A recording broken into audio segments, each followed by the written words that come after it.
Hey Swamp, I hope this letter finds you well. It's your friend from Washington again. I can't thank you enough for reading my last letter. Seeing so many kind words of support and the request for an update mean more than you can imagine. It gave me the courage to finally tell my wife everything, and while it was a difficult conversation, the relief that came with it made me feel 20 years younger. I'm sorry I can't use real names, but where the internet is concerned, there's really no such thing as too careful. Hopefully, I can make it up to the swamp with some new information. The first thing you should know is Amy resigned. I miss her, but I'm glad she's not in danger anymore. Do you remember how worried I was at the end of my last letter? For those who don't know, she had recurring nightmares, where she was reliving her encounter with the creature. At first it was the same, but when the monster should have disappeared, it turned to face her. It even began walking towards her, getting a little closer each night until it was only a few feet away. The nightmare she had next was so bad, her wife told Rick to trash everything left in her locker because she was not coming for it. There wasn't much there, just some pictures and a few basics, but it felt wrong to throw them away. I drove to Amy's after work, expecting to leave her box by the door. But when I got out of the car, her wife was waving to me. "Thanks for going through the trouble. Can you stay for some coffee?" she asked, already leading me inside. The nightmare that finally made Amy quit gives me chills to write. This time, she was face to face with the creature, its mouth inches from her own, and it began whistling a sad, eerie tune she could not identify. The sound made her feel safe and calm, but after waking, she realized it was more like hypnosis. Is it an extension of the monster's abilities or the result of psychological trauma? Yes, she said the eyes looked the same as what we saw on camera, but I had previously described the eye I saw. It's easy for our minds to warp images into what we expect to see. I've spent an unhealthy amount of time fixated on this, and I'm fairly comfortable with my personal conclusion. Though, please keep in mind this is purely my theory. The night she saw the creature standing over that little girl, her brain realized an important detail, and the nightmares were its way of relaying that information. Now that it has, it's finished. Those whistles seem to have a literal hypnotic effect. But if that's true, who knows if it can hold sway over our dreams? I admit, my judgment is biased. I hate thinking the creature could appear in my dreams, or that it could potentially regain control over my friends. We didn't have anyone to cover for Amy the first night, so Ranger Rick himself partnered with me for the shift. I don't think he's a bad guy. I was admittedly spiteful about the withheld information, but now that I understand more about what he does, it's hard to blame him. He's following orders, just like me. He needs a paycheck, just like me. The problems we have at night are also happening during the day. It's not like they're walking around in sunshine and daisies while we're fighting monsters in the dark. The guests are also much more active during their shift, which makes it much harder to keep track of people in their territory. Apparently this kind of stuff has been happening for as long as anyone remembers, but never so blatantly as what we've been experiencing recently. The last few months specifically are making Rick's mysterious bosses quite nervous, and frankly, the way he refers to them as management makes me quite nervous. Okay, maybe it doesn't sound as sinister when you read it, but it sounds something very Men in Black-y, something with conspiratorial inflection, if you get what I mean. Normally, there are entire decades where literally nothing happens. Then, they'll have a cluster of disappearances and accidents for a few months. The cycle was always the same, until now. This time it's not stopping, and no one knows what to do. Even Rick isn't sure if management knows what the creature actually is. But the Rangers call it the Whistler. Fair enough, I suppose. Most of the stories he shared were the same, but none was more particularly chilling than the one that took place his rookie year, in the 1990s, when he was responding to reports of black bears near the lodges. Back then, there were only a few cabins on each side of the lake. When this incident took place, one was occupied by a family of 5, and a young couple was staying on the opposite bank. The order came at the end of a dark, drizzly day, and the real storm was due to start any minute. There hadn't been a Whistler sighting in 8 years, and nothing about this report raised any flags when the senior rangers passed it off to Rick. He drove a golf cart to the lake and was greeted by the family waving from a window. They were afraid to come out for some reason. Rick joined them and listened with growing apprehension as the storm began in earnest. It started with a large black animal trying to open the metal trash cans. Mr. Gordon used his air horn to scare the beast away, but instead of fleeing, it turned to face him, rising to its full height and glaring angrily. That's when he saw that it was no bear and yelled for his shotgun. In the process of explaining how the creature fled before he could shoot, Mr. Gordon's story was interrupted by frantic screaming outside. The young couple was racing toward them, waving their arms and begging for help. Once safely indoors, they walked through each room, checking every window. When satisfied nothing had followed them, they were able to explain. They had been eating dinner when the patio door slid open. They looked over to see a hulking beast with bright red eyes. The couple escaped through the front door and ran straight for the park ranger's golf cart. Both the family and the couple wanted to leave. Rick too, for that matter, but the weather made it easier said than done. The storm knocked out the phone line, and there was no response on the radio. Even if everyone could somehow fit into the small cart, it would be incredibly dangerous to drive in this weather. The weather reports had only warned against heavy rain, but in a span of just a few minutes it developed into tree-bending gusts of wind, lightning streaked across the sky, cracks of thunder shook the walls, and there was a frightening threat of tornado activity as the temperature dropped drastically. Rick was out of his depth and terrified, but he couldn't show it. He had to be in charge. In the 90s, it wasn't a big deal if a ranger licensed to carry wanted to bring their handgun to work. Rick's .38 and Gordon's shotgun were the only real weapons the group had as they waited in the cabin's living room. They were trapped and had no clue where or what the creature was, but things weren't exactly hopeless. The doors and shutters were locked, and soon, help would be sent to investigate why Rick didn't come back after the bear sighting. At least, that's what he told the others, leaving out the part where they might assume he was simply unable due to the weather conditions.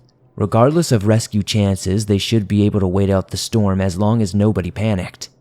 The larger a group is, the harder they are to control, especially for a single person in charge.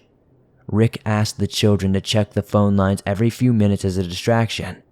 Quiet children make happy parents, but he knew it would be weeks until they were functional again. The 5 adults were whispering amongst themselves for only a few minutes before the girls called out, "The phone is working!"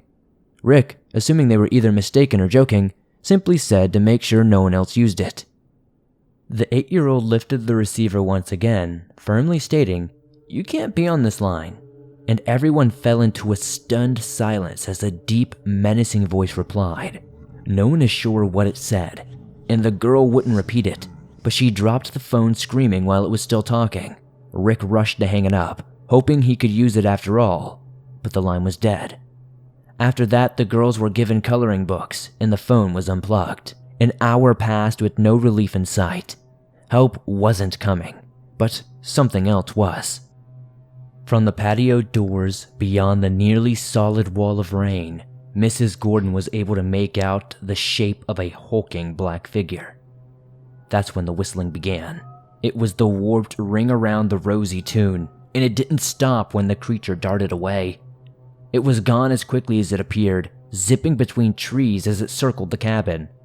They would catch glimpses of it, even closer from a different window, only to watch it vanish before their eyes yet again. All the while, they were moving as well, but they weren't consciously aware of being hurted. Finally, as they stood grouping near the sliding doors, the beast returned, face pressed to the glass. For a brief, but horrifying moment, no one moved. They were frozen in place, looking at the face of evil, that they didn't even know existed a day ago. Their paralysis was broken suddenly by the sound of shattering glass as the Whistler came inside and chaos erupted. Rick and Mr. Gordon tried taking aim, but the creature moved too fast in a crowded room. In seconds, the young woman was being carried through the shattered doors out into the raging storm. The poor girl's boyfriend ran after her and leapt onto the Whistler's back with a proud but ultimately useless roar of angry defiance. With the couple in the way, no shots could be fired as the mortifying silhouette disappeared into the wall of rain. The parents could do nothing to shield their children from the screams that came next, but they ended quickly. The creature did not return, and when the storm finally passed 3 hours later, rangers were sent to the occupied campgrounds to perform wellness checks. When they found Rick, he and the family told them everything, all the way down to the Whistler's red eyes, round, contracting mouth, and horrible smell. But the main point they stressed was the whistling. You'd think that they would warrant an investigation or something. 2 people were dead. The creature they saw up close clearly was not human, but animals cannot whistle, especially not a distorted song. A big fuss was raised for the Gordons' sake. They would be attending family therapy sessions for up to 10 years because of that night. Management was terrified of the implications that might arise from the fact that this all happened while a park ranger stood 5 feet away. But once those people left, that was the end of it. I don't find that surprising. I would never want to think about that experience ever again. Rick wasn't willing to answer any of my questions. I'm not sure if he told me this story to warm me up about the Whistler, management, or secrecy, but I think it was intended as a friendly warning. Who knows what I could have learned if I would have taken longer to replace Amy. From that night alone, I also heard a dozen examples of hikers being stalked on the trails and campers being tormented in the night. One story even sounded like the couples from Mississippi, the ones who basically played red light green light with the invisible thing, but none of the other stories came close to that one on the lake. Thankfully, I've had one personal incident since my last encounter, and that's all. It happened to me and my new partner in the damn fog yesterday. Chris had to drop out of college to help care for his sick mother. He and his sister are doing their best, but he needs to get the hell away from the park before the choice is taken away from him. It's one thing for the older roughneck types like myself, but I hate seeing the young ones out there. I know that sounds hypocritical, but at least if I died, my family would mourn with a comfortable insurance payout. His family would have nothing but more debt on top of their broken hearts. I tried to warn Chris delicately at first, but nightmares and whistling didn't faze him, nor did Tyler's memorialized Facebook page. Nothing got through to this kid, so I decided to let nature take its course. Most of us learned the hard way, but I didn't expect him to get thrown straight into the deep end. 5 of our bigger lodges are rented out to families for their reunions and bigger events. They arrived over the weekend and planned to stay for 10 days, but who knows what they'll do now. After breakfast, a husband and wife left for a day of hiking. Though they didn't have a specific route or destination in mind, Jared, the husband, simply told his brothers they would be back from exploring by dinner time. Both were experienced hikers who loved to go camping and hiking and doing all kinds of mountain climbing in their spare time. There was no doubt that they were already dead. When the sun had fully set and the couple's food was hours cold, the family began to worry in earnest. As Chris and I passed by on patrol, all 5 cabins were lit up. In the windows, we saw multiple people pacing on their phones while teenagers hauled flashlights and various supplies out to a dozen men who were hunched over park maps. Our radio crackled to life. At the same time the family noticed us, we were told to wait with them at the lodges. Search and rescue was on the way, and they didn't want to lose anyone else, which is understandable, but difficult to manage. We stood in front of nearly 40 people and said, "You can't go looking for your family members because your scents will confuse the dogs." Because we couldn't say, "They're already dead, but we'd rather perform fake searches than admit the truth." Of course, that was far too easy for a night at the park. The whole bunch reluctantly agreed to stay near the cabins except for the ones who were already gone. Jared's 2 brothers set off 15 minutes before we arrived, and now 3 more wanted to bring those guys back. That didn't leave much wiggle room for our options. We had to find those brothers or the other 3 would be sneaking off under our noses. There are 5 trails in that area.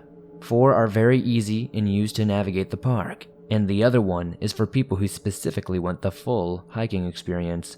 Since the missing couple were avid hikers, the brother chose to start there, which yes, it was obviously the logical conclusion, but I couldn't help feeling a strong resentment toward them as our flashlights illuminated the rocky, uneven terrain. We set a fast pace, probably too fast, but I hoped the men were stopping periodically to search for tracks and call out the couple's names. If they had, we would have found them relatively fast. 30 minutes later, that theory was dead and we were on a split path. Chris wanted to split up. Rookies, am I right? But I shut that shit down fast. We took a closer look at the trail, and there were tracks on the left side that looked fresh. Well, when compared to the other side. I'm not very good at that sort of thing, but I happened to be right on this occasion. We walked for another 5 minutes before beginning to hear faint voices in the distance. Soon, we could understand their words. They were calling for Jared and Emily. It was the brothers. We had been ready to collapse after the ridiculous pace we kept, but finding them gave us a second wind.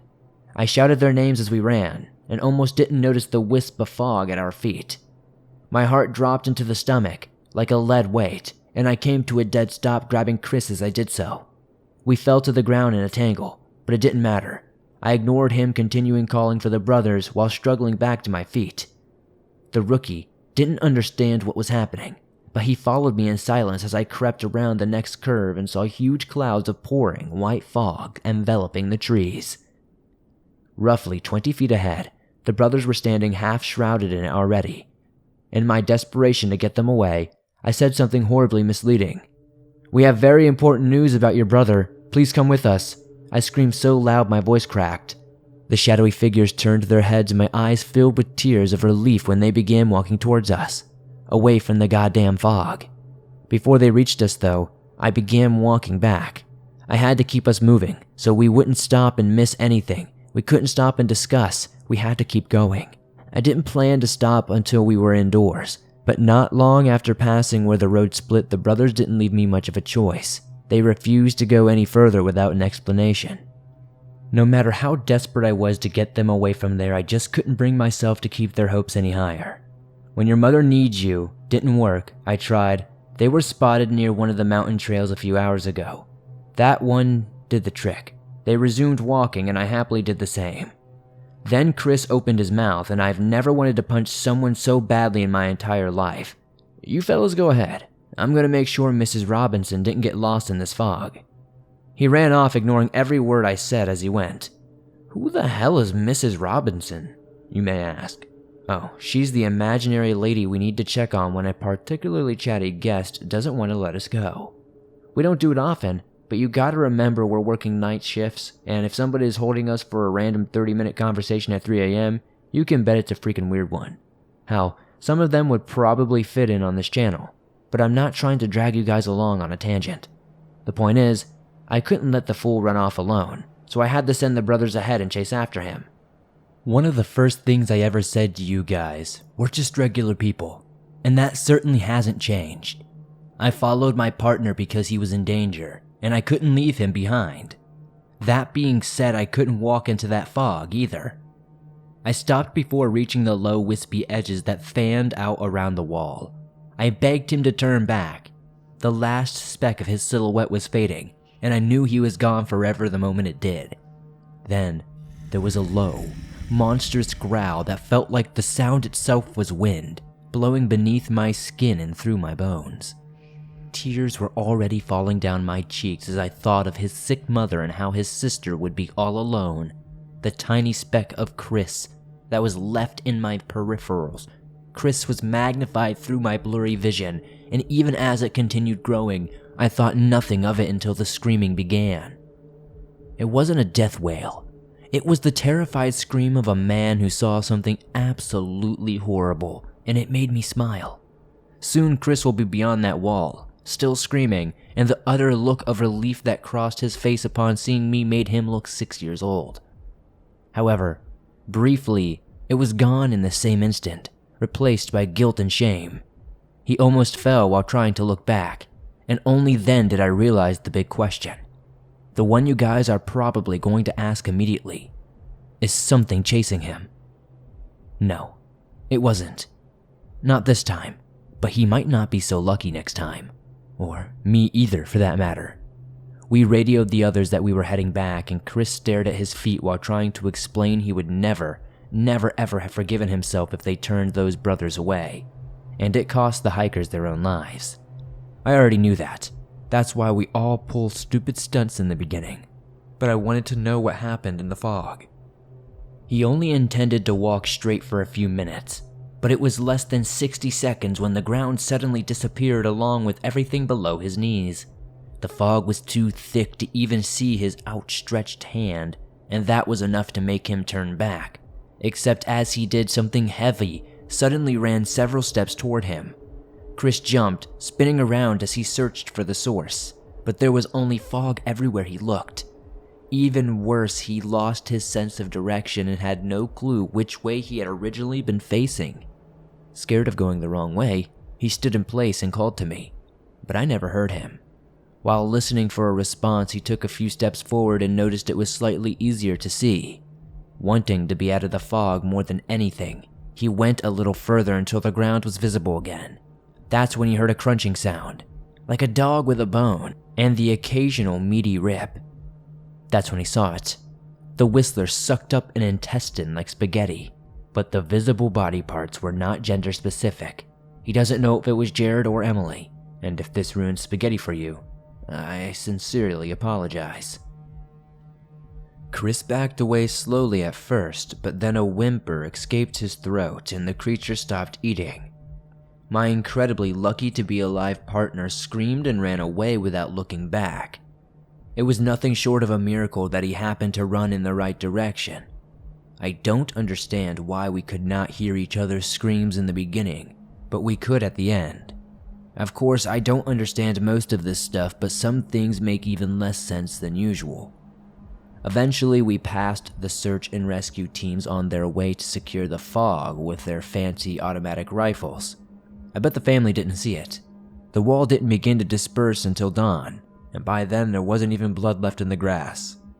The family extended their stay indefinitely while the search continues, but Chris and I are being moved as far away as possible so we won't be tempted to answer any of the guests' persistent questions. I'm not complaining. Even if I tried to warn them, they wouldn't believe me. People like that would go straight to my boss claiming I tried to scare them away or something equally ridiculous. It's safer and easier to avoid the spotlight. Well, that's all I have for now. I'm sorry there isn't more, but I didn't want to wait any longer to send this in. As much as I love writing to you, I won't be heartbroken if things are slow for a while. It might be cool to research other past incidents. Maybe I could map the events on a timeline to see if any unusual patterns or connections emerge. Anyway, thanks again, everyone. You guys have really made this whole situation bearable. Sometimes, I wonder how many other people had their sanity saved by this channel. One of the other stories described it as coming home to a big house full of your friends, and that's exactly what it feels like for me.